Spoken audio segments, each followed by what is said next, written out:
তরুণ প্রজন্মকে ইসলামী মূল্যবোধে উদ্বুদ্ধ ও বিজ্ঞান মনস্ক করে গড়ে তোলার লক্ষ্যে আয়োজিত ইবনে আল হাইসাম সায়েন্স ফেস্ট 2024 জমে উঠেছে।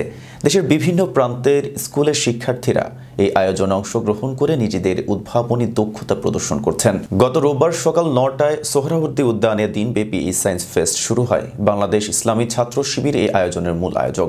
এতে দেশের নানা প্রান্ত থেকে আগত শিক্ষার্থী ও অভিভাবকরা তরুণদের বিজ্ঞান মনস্ক উদ্ভাবন দেখতে ভিড় জমান।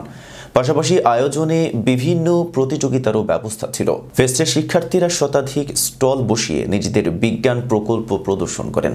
এর মধ্যে উল্লেখযোগ্য ছিল সোলার প্যানেলের মাধ্যমে ফ্যাক্টরি পরিচালনা, কার্বন নিঃসরণ কমানো, ড্রোন প্রযুক্তির উদ্ভাবন, আধুনিক নগর পরিকল্পনা, বর্জ্য থেকে বিদ্যুৎ উৎপাদন, কোল্ড স্টোরেজ সিস্টেম এবং ক্ষতিকর গ্যাস নিঃসরণ রোধে উদ্ভাবনী প্রযুক্তি।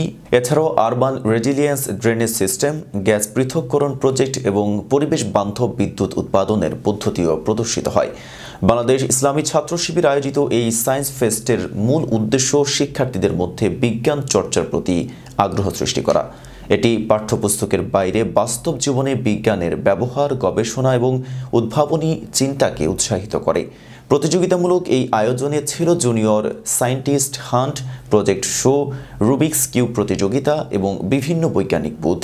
পাশাপাশি ফিজিক্স, কেমিস্ট্রি, অ্যাস্ট্রোনমি, আইটি বিষয়ক প্রদর্শনী, বৈজ্ঞানিক তথ্যচিত্র এবং ক্যারিয়ার কাউন্সেলিং ছিল ফেস্টের অন্যতম আকর্ষণ। পুরো আয়োজনটি তরুণ শিক্ষার্থীদের উদ্ভাবনী শক্তি বাড়ানোর একটি মঞ্চ হিসেবে প্রশংসিত হয়েছে। আয়োজকরা জানান, ভবিষ্যতে আরও বৃহৎ পরিসরে এই ধরনের ফেস্টের আয়োজনের পরিকল্পনা রয়েছে। রোববার থেকে শুরু হওয়া গতকাল পর্যন্ত সায়েন্স ফেস্টের এক্সপো জোনে ছিল দর্শনার্থীদের উপচে পড়া ভিড়। অংশগ্রহণকারীদের পুনরাবৃত্ত অনুরোধের পরিপ্রেক্ষিতে আজ বিকেল 3টা থেকে এক্সপো জোন সর্বশেষ প্রদর্শনীর জন্য উন্মুক্ত করা হবে বলে জানানো হয়েছে। দর্শনার্থীরা রাত 10টা পর্যন্ত প্রদর্শনী উপভোগ করতে পারবেন। যারা এখনও আসার সুযোগ পাননি তারা সপরিবারে বা বন্ধুদের সঙ্গে সোহরাওয়ার্দী উদ্যানে চলে আসার এবং উদ্ভাবনী প্রকল্পগুলো ঘুরে দেখার আহ্বান জানানো হয়েছে।